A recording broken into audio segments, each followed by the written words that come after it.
Before we start, just a quick reminder to hit that subscribe button. Only 2% are subscribed. At 1,000 subscribers, I'll be posting a special video. Her wrist knocked my drink sideways, liquid hit my shoes. The stranger's grin waited for a reaction I didn't give. He edged closer like he already owned that space. She squared her stance and lifted her chin. This time I knew we were past jokes. Name S. Daniel, 29, I swallowed the quick anger. Back up, my voice landed harder than planned. He rolled a shoulder and crowded her line. Her jaw tightened and she breathed through her nose. Something old in me flinched at that breath. He brushed her elbow again on purpose and slow. She flicked his wrist aside and stepped in. A short kick tapped his shin and stopped him. He winced and laughed like he'd found a toy. My pulse climbed and started counting exits. Try me, she said, not looking at me. Her hands were loose and low and ready. He opened his palms like a showman. Around us the noise thinned into careful quiet. I felt the night hinge on my next choice. I touched her shoulder and she shrugged me off. His friend drifted near with a bored smile. One became two and the air changed weight. My mouth tasted metal and regret and pride. I answered none of it yet. He faked left and grabbed for her sleeve. She spun inside and clipped his ear clean. He reeled and caught himself with a curse. His friend laughed once and looked at me. The laugh stung like a small dare. Enough, I raised my hands and spread them. Her palm pressed my forearm and held steady. Let me work, she muttered without breaking focus. I should have stopped it right there. I didn't because I wanted to see. He lunged with head down and hips heavy. She jammed his wrist and drove a knee forward. His breath whooshed out and he stumbled sideways. He came back faster, eyes bright and reckless. I glanced at the door and heard a bolt. The second guy stepped in and cut the space. Her pace changed and I saw it instantly. Confidence bled into calculation and risk. I slid right to cover her flank. We were already late to calm this. The big one feinted and hooked her elbow. She twisted free and hammered a short shot. He grunted and answered with pure weight. Her heel skidded on spilled drink and chalk. My stomach dropped like I'd seen this before. I grabbed his shoulder and yanked him back. He spun on me with a lazy swing. I slipped late and heat flashed my cheek. She tackled his hips and drove him down. Glass burst somewhere and people flinched. The friend kicked wild and caught her temple. She rolled and blinked hard but kept moving. I swept his leg and felt something give. He howled and crawled away, clutching his knee. The room shifted from sport to survival. A cue cracked near us like a warning. A woman raised it high and kept distance. Stop now, her stare cut through the noise. No one moved and the silence stretched thin. I knew the next sound would be cops. He surged again with both arms locked. She blocked high and gave up ground. I stepped into him and drove a shoulder. He folded halfway and cursed it into his sleeve. My hands shook and stayed on him anyway. She met my eyes and tried a brave smile. Blood traced a thin line along her ear. I'm good, the words came too light. I pressed napkins there and felt my own tremor. The knight didn't care about winning. His forearm lurched again and I cut him off. I locked his elbow and shifted my weight. He hissed and tried to wrench free. Her shoulder brushed mine as she reset her guard. A chair scraped behind us like a warning shot. Move with me, I told her without looking. She drifted right and bought half a step. The big one recovered and charged straight through. I dipped left and clipped his ribs with bone. He faltered but didn't back off yet. A glass spun near my ankle and cracked. People ringed us with hungry faces and quiet mouths. The friend limped up on one good leg. He checked his balance and raised both fists. I tasted that stupid bet turning into debt. She fainted high and chopped his wrist down. The friend yelped and reached toward her hair. I palmed his jaw and shoved him away. He stumbled into a stool and cursed low. The circle tightened like a shrinking throat. Enough, the bartender barked with both hands up. His eyes flicked to a camera on the wall. The big one laughed and swatted the air.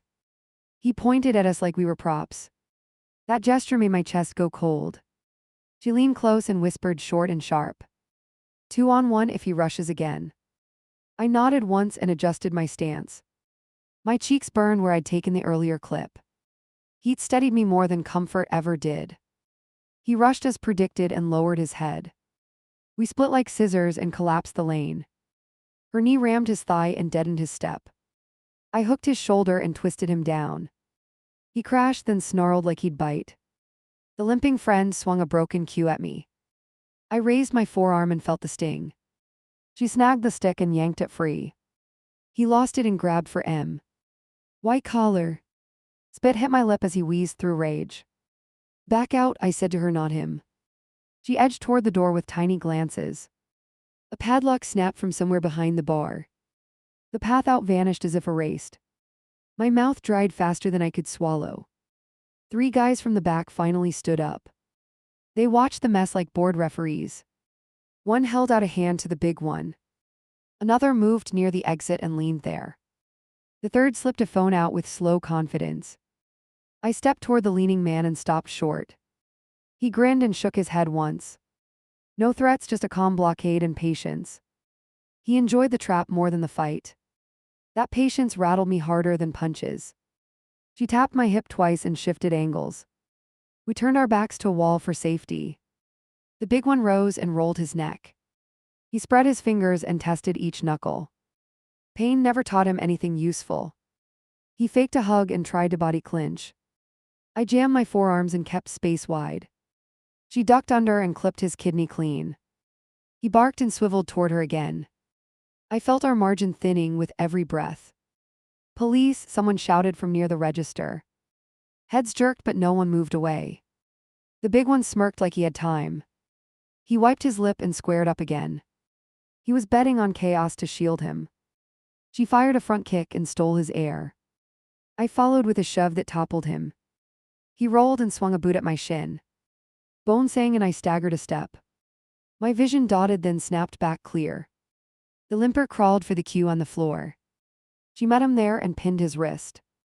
He clawed at her hand and lost leverage. She twisted and he whimpered loud enough. The room's mood shifted towards survival again. I crouched to make space for her retreat. The big one lunged low like a brawler. I snapped a short uppercut and caught chin. His head rocked and he clung to my waist. We were tangled in a bad hold. Let go, she urged from somewhere to my left. I dropped my weight and popped my hips fast. His grip slipped and he hit a knee. He grabbed my belt and hauled me forward. My knuckles scraped the floor and burned. A siren wailed outside and cut the room. Someone cursed and backed into the hallway. The leaning man pushed off the door at last. He whispered something to the big one quickly. I caught only the word later. The friend with the ruined leg tried one last kick. She stepped over it and pressed his chest down. Stay there, she told him, and he obeyed. I saw fear finally enter his eyes. Fear was late but honest. The big one surged for a final swing. I raised both arms and braced for impact.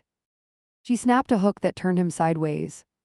He sagged against a table and blinked dumbly. Boots thundered in the entrance like a verdict. Hands and officer shouted from the doorway. I lifted mine high and spread my fingers. She did the same and stared straight ahead. The big one hesitated and then complied slowly. I felt the night pause before naming consequences. Another officer swept through and scanned faces fast. Who started this? He asked the room flatly. Silence pulled because truth carries teeth. The bartender pointed at the big one first. I exhaled but kept my guard up. Step here, the officer told us and gestured. We crossed the distance in careful lines. I kept my eyes on her temple bruise. It pulsed with a tiny heartbeat I recognized. The worst part was not obvious yet.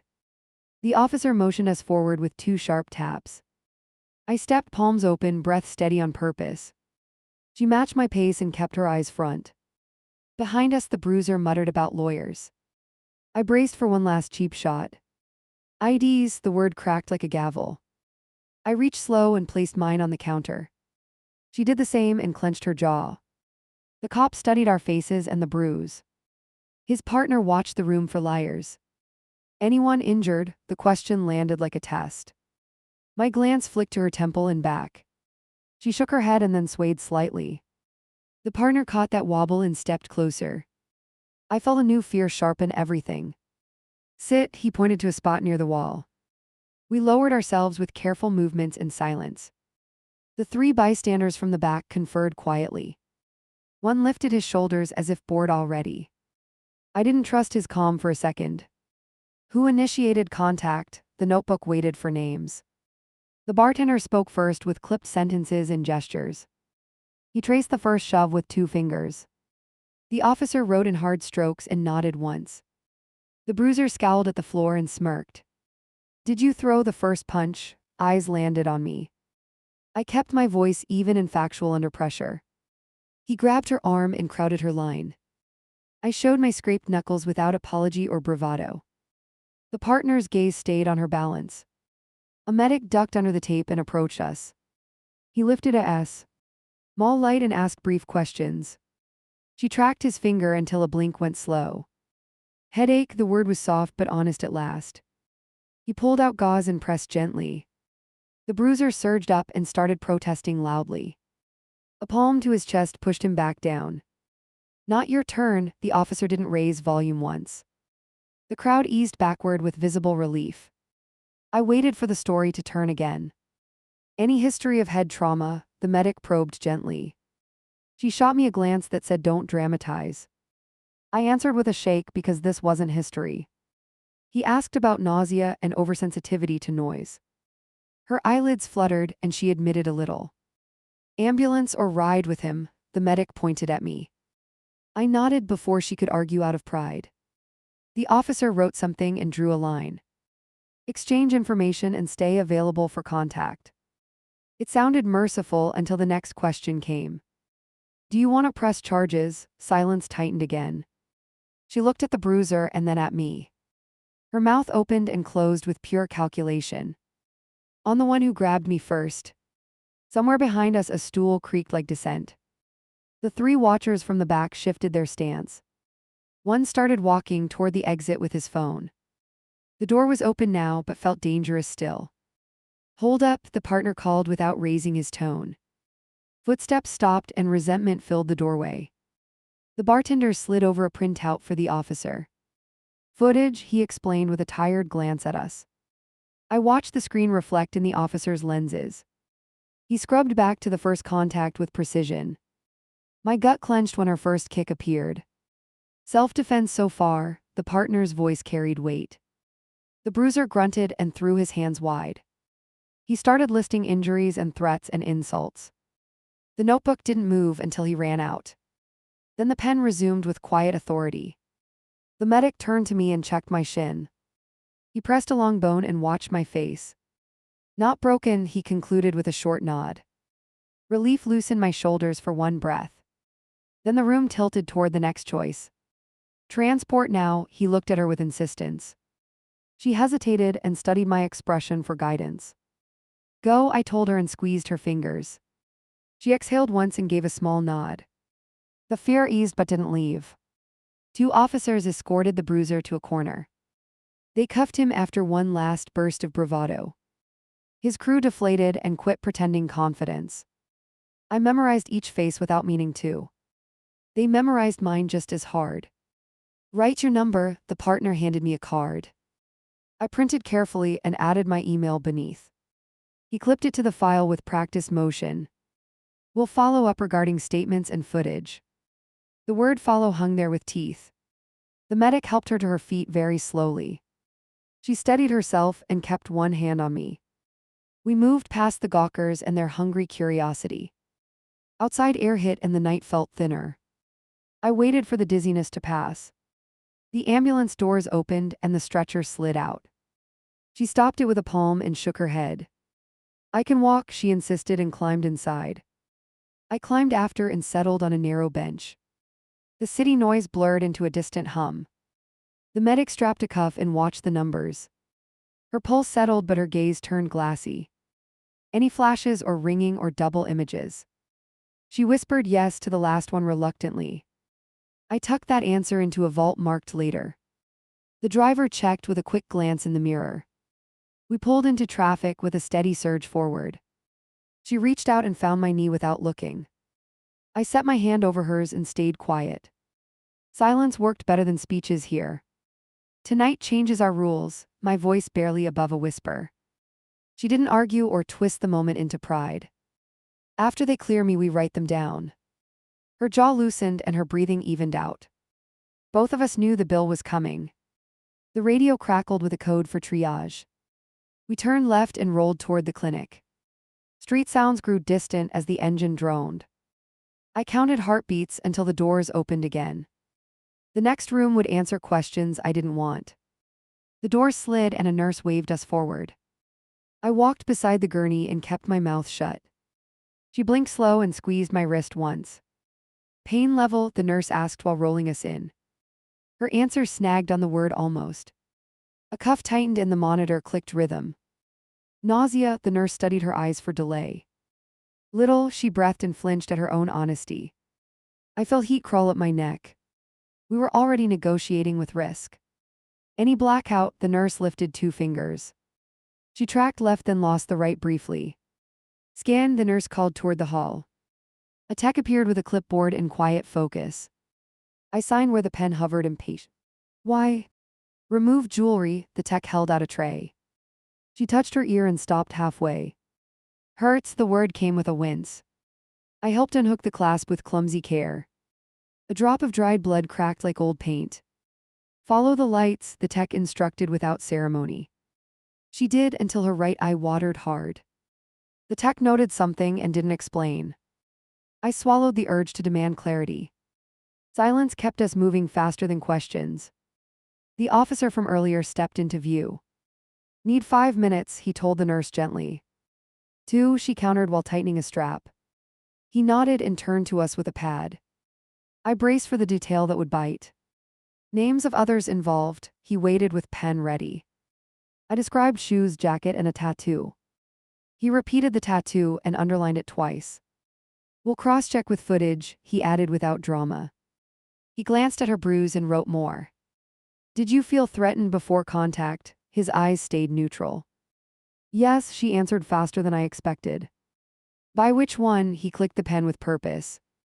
The tall one who blocked the exit. The nurse cut in with a raised hand. Talking stops now, she pointed toward imaging. The officer stepped back but kept listening. We rolled toward the corridor with quick turns. I walked alongside until a sign stopped me. Family wait there, the nurse instructed without apology. The tech took her through a heavy doorway. She looked back once and tried a half smile. It didn't reach her eyes and it scared me. The door shut with a dull finality. I stood still because pacing would break me. The officer drifted over and lowered his voice. Charges are likely for the aggressor, he said calmly. Retaliation is rare but not impossible. He let that warning sit between us. My mind jumped to Locke's and Root's home. The door opened and the tech waved me inside. Stay by the wall and don't touch machinery. She lay still within the ring like a statue. Her fingers twitched once and then relaxed. The machine hummed and swallowed each second. Breathe, hold, breathe, the intercom guided cadence. I watched her chest rise and fall in counts. My own breaths copied the rhythm without meaning to. The tech traced progress on a screen with tabs. A frown creased then smoothed like it hadn't. Almost done, the intercom softened just a little. She blinked twice and swallowed with effort. The machine slowed and released its grip. We waited for the bed to slide out. Waiting stretched like gum and dared me to snap. In the hall, a doctor met us mid-roll. Brief exam now, results in minutes. He touched above her ear and watched her pupils. Any vomiting since arrival, his tone stayed steady. She shook her head, then regretted the motion. Light sensitivity, he dimmed the room by 1 notch. Her shoulders loosened a fraction and then tightened again. Concussion likely, bleed unlikely but not ruled out. He noted orders and stepped away for review. The word bleed stuck like a hook. I leaned close and kept my voice low. We're writing rules after this, I whispered carefully. Fine, she answered with a quick nod. Her hand found mine and held on fiercely. The grip carried more truth than any apology. The doctor returned with a printout in clear steps. Observation here for several hours, he explained briskly. If symptoms worsen, we escalate immediately. He checked reflexes and watched her gait carefully. She drifted left before correcting and grimaced. Sit small sips, no screens, the nurse added. She placed a cup and measured patience with a look. I lifted it and steadied her hand gently. She drank and breathed until the tremor eased. Calm returned like a cautious guest. The officer appeared again and kept it short. Your statement matches footage, he said and paused. Expect a call about court dates and release. He slid a card across the side table. I pocketed it and imagined doors I would reinforce. Any dizziness now? The nurse checked on intervals. Less, she answered and rested her eyes. I counted to 60 and checked her skin. Warm, not clammy, and finally even. Relief stayed close but wouldn't sit down. A paramedic from the ambulance stepped in briefly. Following up, he mentioned while scanning her chart. Good decision to bring her fast. He touched his cap and left in silence. The praise didn't change the knot in my gut. An orderly parked a portable monitor by the bed. Numbers rolled in quiet patterns that dared interpretation. I watched until they felt familiar and boring. Boredom meant safety for the first time tonight. I didn't trust it yet. The doctor returned with the final readout. No bleeding, concussion confirmed, he delivered clean. Discharge with instructions if stable in 1 hour. He lifted a brow toward me for understanding. I nodded but mentally prepared for the worst. She opened her eyes and tested a smile. Still here, she murmured with a thin laugh. Here, I answered and squeezed back once. We go home, then we change our plan. Her agreement landed without defense or bravado. The nurse handed over a packet and a pen. Sign and call if anything spikes. I signed again and again until it stopped. My hands shook and I let them shake. The pen left a final scratch that felt like closure for now. My phone buzzed before discharge papers hit the tray. Unknown number, 2 buzzes, then silence. She watched my thumb hover and didn't blink. I let it go to voicemail and kept breathing. Who calls before we even leave? The nurse cleared us with a last checklist. Wake her if she gets groggy, she instructed briskly. I slid an arm under her elbow and stood. She steadied herself and lifted her chin. We walked out like we expected trouble. Outside, a rideshare pinged and stopped too quickly. The driver stared at us through the mirror. Hospital dropped to Central, he confirmed flat. We climbed in and locked the doors fast. My skin prickled at the route on screen. Take the side streets, I told him evenly. He shrugged and turned without question. 2 blocks later, a dark sedan fell in behind. Not close, just patient, just there. I watched its rhythm and felt heat crawl. Change of plan, I said and tapped a map. Pharmacy near the station, I added with care. The car behind drifted left and then right. Still with us, still measured. The driver whistled once and shut up. At the pharmacy entrance, she squeezed my hand twice. I can manage the counter, she whispered slowly. I'll cover the rear and call in anything. She nodded and walked inside with small steps. The sedan idled where it could watch both doors. A man in a hoodie stepped out and stretched. He checked his wrist and scanned the lot. Not the heavy guy, not his limping friend. Third face from the group by the door. He saw me watching and smiled without warmth. My phone buzzed again with a short text. You're brave with friends around. No name, no emoji, only intent. I saved the number and typed 3 letters. We done for tonight. Dots blinked, then vanished, then returned. Soon enough. That was it, that was everything. I exhaled slow and moved to the second entrance. He tracked me with lazy interest. She reappeared with a small bag and a tight jaw. Got the prescription and instructions, she murmured. Her eyes flicked past my shoulder and hardened.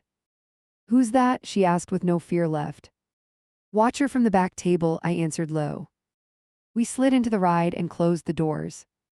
The driver checked his mirror and read our faces. Same route, he asked with cautious calm. Detour through the station loop, I told him. He nodded and merged like he'd practiced this. I dialed the cop's card and waded through rings. Possible tail from earlier group, I reported crisp.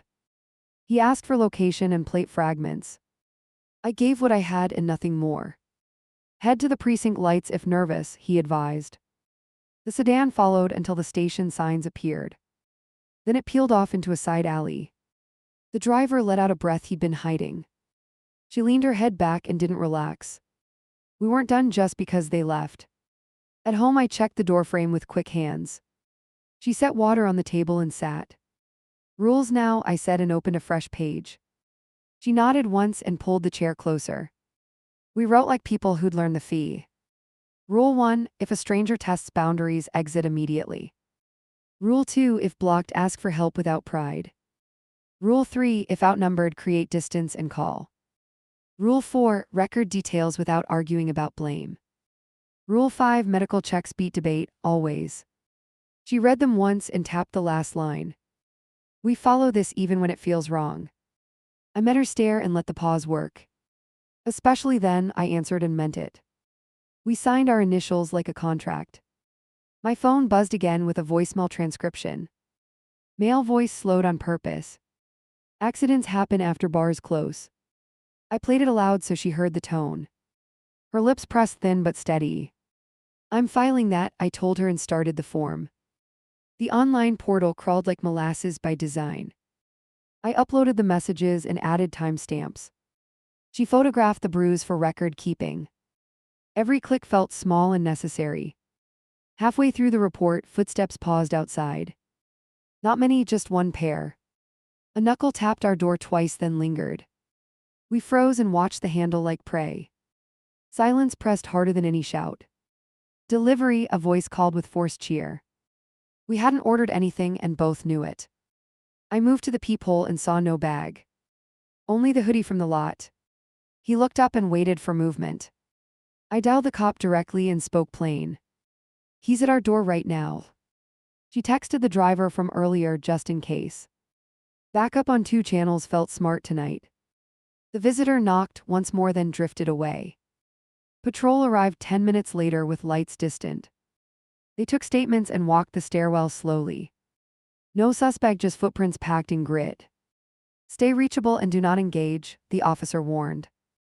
He lingered like he expected a second round. After they left, we killed the sound in the apartment. She lay down and kept one hand on her phone. I set a chair near the door and stayed upright. We traded short sentences to keep each other awake. Neither of us trusted sleep to behave. Around 3, the text thread pinged one last time. You won the night, not the week. I screenshot it and forwarded it instantly. The case number replied with an automated receipt. Paper shields what fists cannot. Dawn scraped in and the room felt different. She sat up slow and checked her balance. Head hurts but less, she murmured. We looked at the rules again without talking. My gut told me the real test hadn't started yet. My screen lit with a link and a sneer. Edited footage from the bar, cut to frame us. Cheap arrows, captions, and fake timestamps. Comments poured in like stones thrown from rooftops. At the end, a message waited: kneel or get visited. We go to the precinct now, my voice stayed clipped. She tied her shoes and tested her balance once. I packed the evidence and powered down notifications. At the door, I counted to 3 and listened. Soft scuffing on the landing froze both of us. A shadow paused outside our peephole and exhaled. I signaled kitchen to window with 2 quick taps. We slipped toward the fire stairs and stopped short. A second set of steps drifted below us. We waited until quiet returned like a dare. Down the back route we moved in bursts. Corners first, then the hall, then the alley. A scooter zipped past and tossed an envelope. It hit my chest and slid to the ground. I picked it up because ignoring felt stupid. Notices and threats packed into 3 loud sentences. Pay for damages or see worse outside court. They listed our address and a time tonight. I photographed everything and sent it to the detective. She watched the street and didn't blink once. The precinct doors opened and a buzzer clicked. A uniform waved us through with curt efficiency. Detective Morales, I asked and raised the phone. He met us in the lobby with a nod. Inside, he said, eyes already on the link. He scrubbed the clip until the frame skipped. Watermarked by the uploader, he observed without surprise. Good for us, bad for him. He bagged my phone and logged the chain. Orders of protection next, he added and gestured. We signed forms while a clerk typed steadily. She pressed her palm to her temple and breathed. I kept the pen steady and read each line. Service will be attempted within hours, the clerk mentioned. The words hours and attempted sounded too soft. The lobby door swung again and Trouble walked in. Not the bruiser, the watcher from the hallway. He clocked us and smiled with theatrical patience. 2 officers flanked him like board bookends.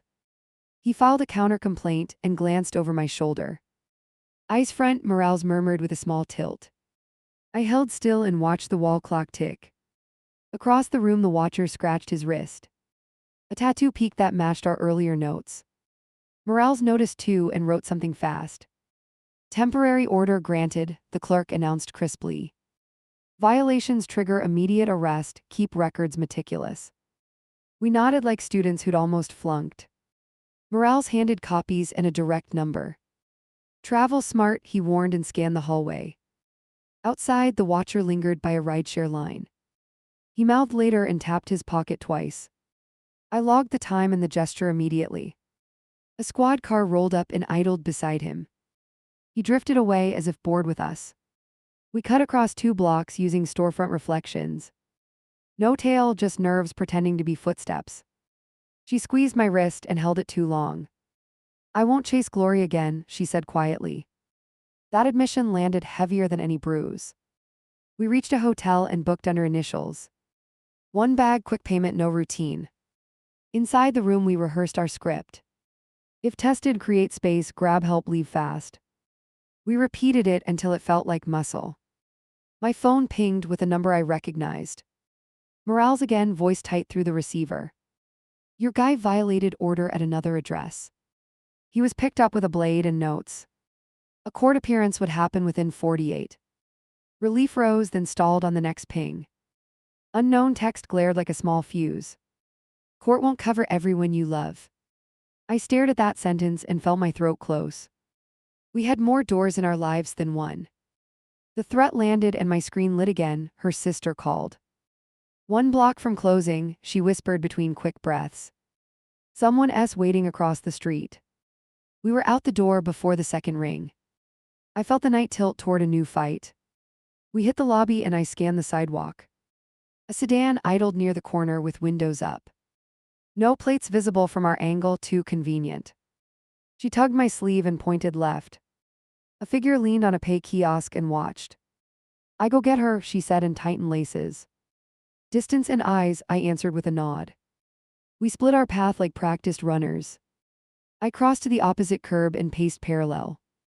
He tracked her route and forgot about me. She cut into the store and didn't slow. I circled behind the kiosk and listened for movement. The figure glanced down and typed with 1 thumb. A second shape peeled off from the alley shadows. Do not want to just then act. I dialed Morales and spoke low and clipped. 2 at Ridge and Bay, targeting a woman. Hold position and do not engage, he answered. Units are 3 minutes out. 3 minutes felt like a coin toss. The store door opened and her sister stepped out. She hugged the wall and moved fast toward me. My partner emerged and matched her pace without rushing. The pair near the kiosk straightened and started casual. Casual reads slow until it doesn't. Cross here, I called and raised my arm. They jogged the crosswalk while I drifted behind. The first guy smiled like this was a game. He lifted his hands and clapped once slowly. The second adjusted his jacket and stayed quiet. Back off, I told them and kept space. We're leaving under police direction right now. A bus rushed through and blocked our sightlane. I used it to change angles and draw them. They followed me instead of the sisters. Exit on my mark, I mouthed and counted down. They cut right and vanished around. Dia pillar. The 2 men shifted focus and closed on me. One reached for my shoulder like we were friends. His palm was hot and wrong. I shrugged the grip and slid 2 steps. Unwise, he said with a pause between syllables. Pay the damages or accidents multiply. He nodded toward the street like a stage. I heard brakes and a horn and voices. She reappeared at my flank without a sound. No fists, no kicks, only that hard look. Walk away, she told them and didn't blink. If you touch family again, you answer publicly. Words like that shift momentum if you mean them. The quiet one angled for my back pocket. I pivoted and trapped his wrist against my hip. He hissed and tried to twist free. I released before escalation and stepped wide. We needed time, not trophies. Sirens licked the edges of the block. The talker flared nostrils and measured distance. He made a quick calculation and smiled thinly. "See you at the hearing," he muttered without pride. They drifted off as cruisers rolled our way. 2 officers hopped out and scanned the scene. My finger drew circles around the kiosk and alley. They logged positions and etched notes on a phone. "Stay available," one warned with tired emphasis. We walked the sisters toward a better exit. In the rideshare, she leaned forward and whispered. "No heroics on family," she reminded me softly. "Agreed," I answered and kept my hands still. Her sister stared at her bandage and swallowed hard. Trust needed proof, not speeches. We dumped the ride 2 blocks from the hotel. A stranger stepped from a doorway and raised a flyer. "Charity raffle," he chirped with empty cheer. His smile didn't reach his eyes 1 inch. My shoulder tightened and I shook my head. He dropped the flyer into my hand anyway. On the back, a single sentence waited. "Stop running and pay or someone gets clipped." A phone number sat underneath like a trap. I photographed it and slid the paper away. Inside the lobby, a security guard waved us past. We took the stairs instead of waiting for the elevator. Halfway up, my phone buzzed with a video feed. A hallway camera showed our apartment door again. The peephole view tilted as if someone breathed there. I sent the clip to Morales and typed fast. "Different angle, likely inside the building across." He pinged back with an instruction I liked. "Decoy visit to your place in 1 hour. Stay put and prepare to identify from stills." She poured water and checked her pupil reaction. "Pressure's back but vision holds," she reported. I watched for the wobble and didn't see it. Relief tried to creep in and I blocked it. This night still had teeth. Morales called and patched a tech onto the line. We pulled metadata from the edited bar clip. Uploader reused a burner across 6 accounts. Delivery tie-in with a scooter service, the tech added. Names trickled across my screen like small nails. A knock hit the hotel door and froze us solid. "Housekeeping," a voice chirped through the wood. We hadn't requested anything and said nothing. Another gentler knock followed with a cough. I moved to the side and signaled quiet. "Keycard won't read," the voice tried again. We stayed still and watched the slit at the bottom. No cart shadow, no clatter. She texted security and described the voice. The peephole showed a brim pulled too low. Footsteps retreated down the hall without hurry. I cracked the door an inch and checked left. The hallway was empty except for a folded towel. I nudged it with my shoe and saw plastic. A phone peered at us from inside the cloth. I slid the towel into a bag and sealed it tight. "Recording device with motion trigger," the tech confirmed. "Leave it powered for a minute," he directed. He captured an IP handshake and chuckled once. "We have our watcher's location pinging nearby." Security joined with a master key and 2 guards. They checked the end room that matched the ping. The lock opened to a cleared-out closet and a chair. On the chair sat another folded towel and a charger. Fresh dust told a story I didn't like. Footsteps pounded the stairwell 3 floors below. One guard vaulted the landing and gave chase. The other raised his radio and relayed our floor. We waited behind the jam with controlled breaths. Adrenaline can't think, so I did it on purpose. A man burst from the stairwell and turned left. Hood up, mask on, shoulders narrow and quick. She stepped out and blocked the corridor with presence. "Stop," she ordered, not loud, just certain. He stuttered a step and chose to run through. I pivoted into his path and presented a shoulder. He clipped it and spun toward the opposite wall. The guard swept his legs with practiced economy. He hit carpet and scrambled for a pocket. She stomped his hand before the metal flashed. "Knife," the guard announced and pinned his elbow. I kicked the blade away and kept distance. His eyes watered and then hardened with venom. He glanced at the ceiling camera and went limp. He already knew this angle was bad for him. Police arrived fast and replaced the guard's grip. We gave a quick recap without drama. They cuffed him and patted down both ankles. A second blade lived inside the shoe. That detail chilled me more than the first. Morales reached the floor during the search. He lifted the towel-bundled phone and grinned. "Nice catch," he allowed with real approval. He turned to the suspect and looked bored. "Enjoy your upgraded charges," he added dry. They walked the man past us toward the elevator. He kept his gaze fixed on some middle distance. At the door, he finally turned his head. "You should have paid," he rasped with effort. The doors closed on his mouth, forming another word. My partner rubbed her temple and made a face. "I need 10 minutes in quiet," she murmured. We stepped back into the room and locked up. I set the lamp low because bright hurt. She sat and breathed until the tremor eased. "Not just bruisers," I said and checked the door again. "They have planners and runners and watchers." She nodded and touched the list on the desk. "Add one more rule," she whispered after a pause. "Never fight where family sleeps." I wrote it down and underlined it slowly. She watched my hand and squeezed my forearm. "I meant what I told them," she added. "No more proving anything to anyone." That promise felt like steel wrapped in skin. Morales pinged us with a new update. "Your earlier watcher made bail and vanished. Prosecutor wants your testimony locked by morning. Stay inside and expect a call at 6. The clock on the bedside table mocked rest. I killed notifications and opened a fresh note. We listed times, faces, scars, and verbal threats. We cross-checked against the edited clip markers. Patterns formed like tracks in wet cement. A name repeated in 3 different messages. "Who is Hales?" I asked the screen out loud. She frowned and reached for the towel phone.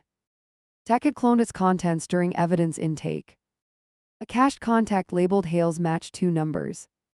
Morales replied with a single line within minutes. "Local promoter with a hobby in leverage. Bar fights feed his content and his extortion. He sends runners to stir and record. He sells outrage and collects hush fees later.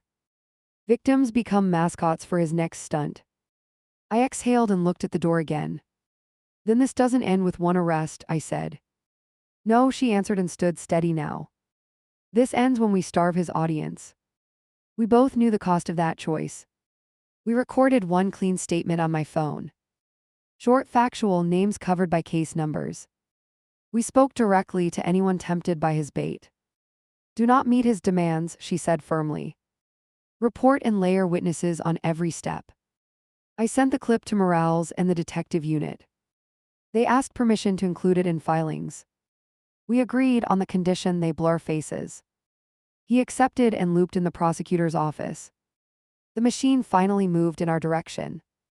Near dawn, the hotel quieted enough to breathe. We took turns napping in 20-minute slices. In each slice, I dreamed of locked doors and shoes. She woke me with a touch and a whisper. "Phone," she said, eyes on the screen. A live feed started from a channel we recognized. The title used her name with a sneer. The thumbnail showed a stairwell and a familiar railing.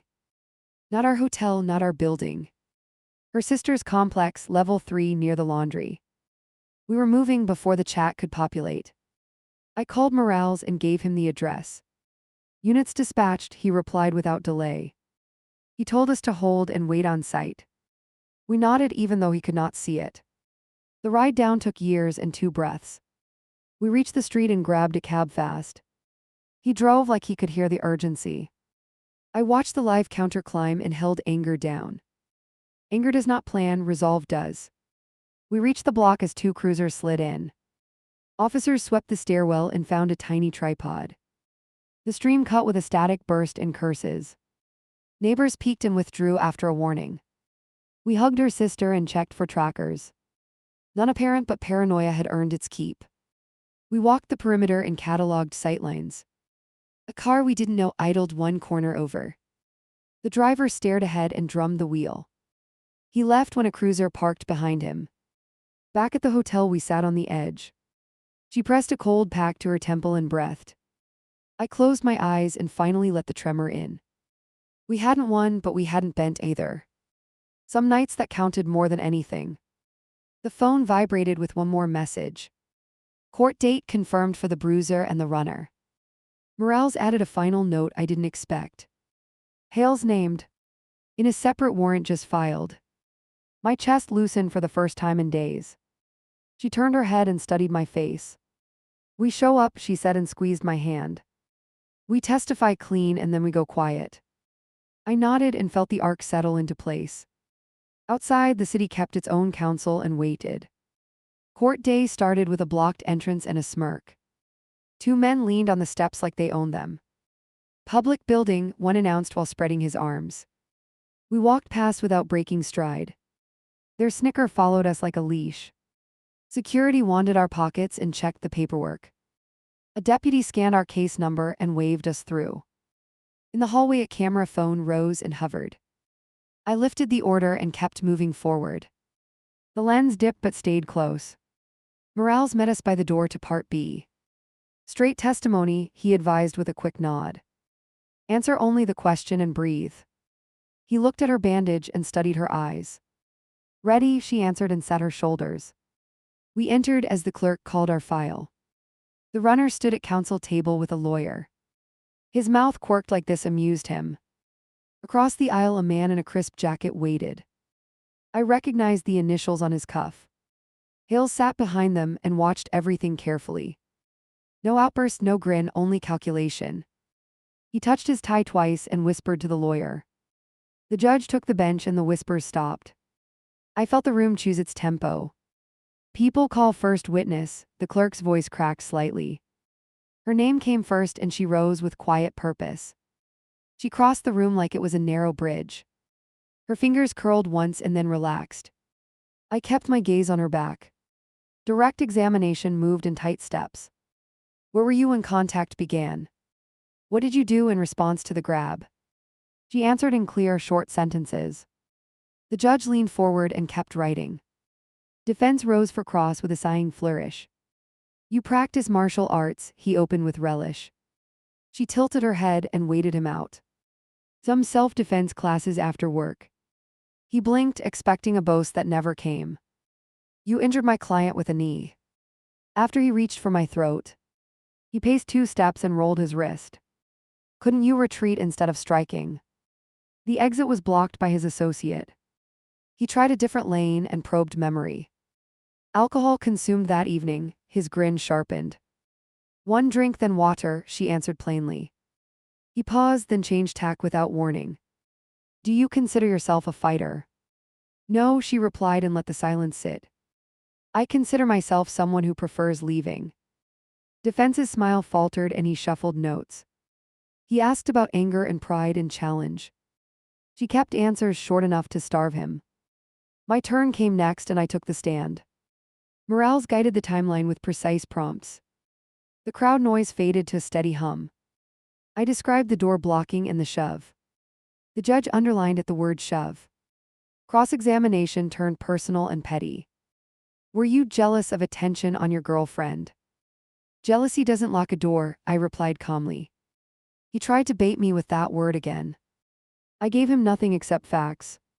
Did you provoke with insults or gestures? No, I kept it clipped and uninteresting. He searched my face for heat and found none. He asked about training and I told the truth. Enough to leave safely if allowed to leave. An officer testified about the footage chain. Frame by frame, he marked the first illegal grab. He pointed to the runner's kick at her head. Defense objected and was overruled instantly. The judge wrote faster after that. Hale's name surfaced during a sidebar. His lawyer argued distance and lack of presence. Morales produced screenshots showing coordination. The judge accepted them for probable cause. Hales adjusted his tie for a 3rd time. Recess hit and the hallway filled like a funnel. A whisper passed down the line like a fuse. Accidents happen in stairwells, a voice murmured near us. Morales materialized at my shoulder and stared him down.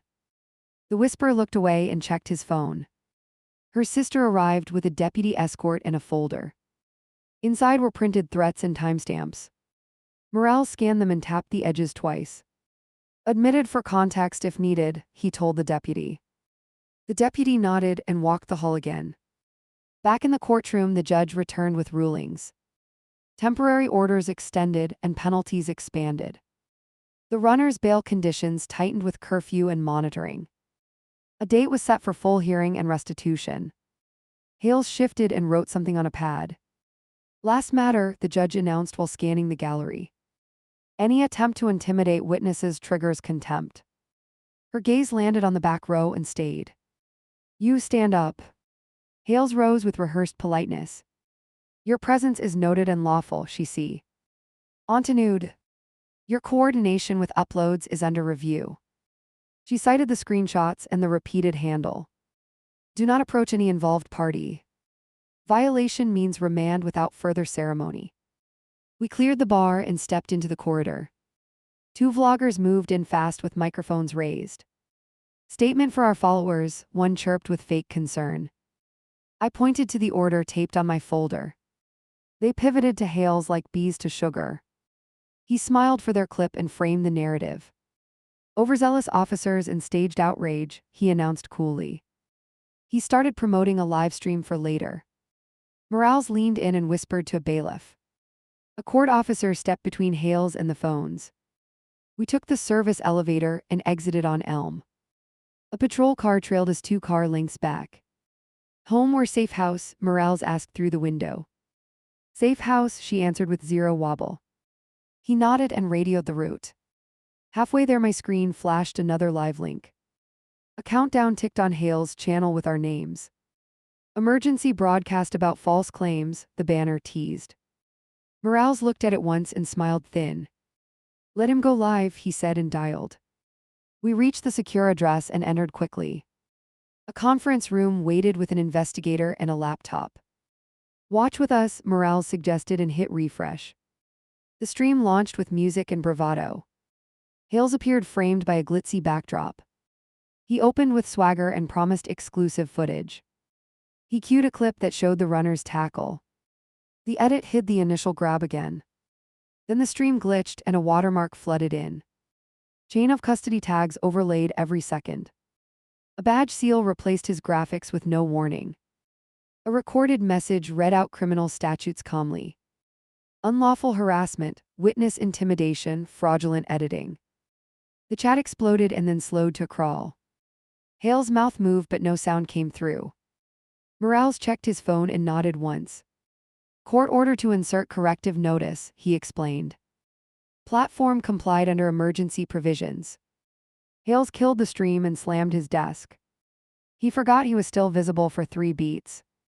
The investigator paused the frame and zoomed the reflection. A list of burner handles sat in a mirror. Dates and payouts marched down the columns. Search warrants already en route, the investigator muttered. I watched Hale's empire shrink on a single screen. A knock at our door made every muscle tense. Police, a familiar voice called from the hall. We opened to 2 detectives and a stack of papers. Supplemental statements and new directives, Morales said briefly. Also a warning about tonight. Expect backchannel noise, he added with a dry look. They will attempt to bait you one more time. He placed a card with a direct alert number. Use this for anything that feels off. He let the pause last a full second. We ended up back at the hotel by dusk. Security walked us to the room without conversation. Inside we rehearsed our script again with small changes. If they knock, record first, speak second. If they follow, route to lights and eyes. At 9 the building fire alarm jolted the floor. Doors opened and guests poured into the hallway. A familiar hoodie brushed past with a plastic bag. We went the other direction and kept moving. Security split the flow at the stairwell. We stepped outside with the crowd and scanned corners. A tripod blinked near a planter across the street. I pointed and the nearest officer sprinted. The stream popped up on my feed and stuttered. Then the screen went black with an error. Hales himself rounded the corner with a small crew. He walked like he owned the sidewalk and story. Care for a civil debate, he called with a grin. Her hand slid into mine, steady and warm. I lifted the order so the cameras could see. He kept coming and swung toward the curb. A patrol unit rolled between us like a curtain. An officer stepped out and addressed him plainly.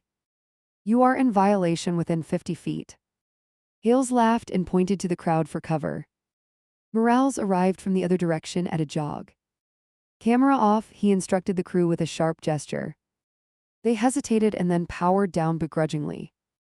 He turned to Hales and presented paperwork. Secondary warrant executed for device seizure. Hales tried to pivot and raise his palms. The officer clipped cuffs on with smooth economy. The crew protested and filmed anyway on hidden phones. Security swept them for contraband and found 2 more. Everyone learned where the line truly sat. Across the plaza, the runner watched with an ashy face. He leaned against a bench like it could absorb him. When the cuffs clicked, he slid to the ground. A second unit collected him without a fight. Even arrogance runs out of air. We gave final statements in a quiet office. Morales summarized the night in bullet points. We confirmed a point with times and names. He looked at my partner and softened a fraction. You protected each other without theater, he said simply. Outside, the air felt honest for the first time. She closed her eyes and leaned into my shoulder. I wanted to prove I could handle anything. She opened her eyes and shook her head once. I just want us to leave early next time. We will, I answered and believed it deeply. No grand speeches, no vows to conquer shadows. Just a rule we had earned and would keep. We walked toward the corner with matched steps. Behind us, sirens faded, but we did not look back.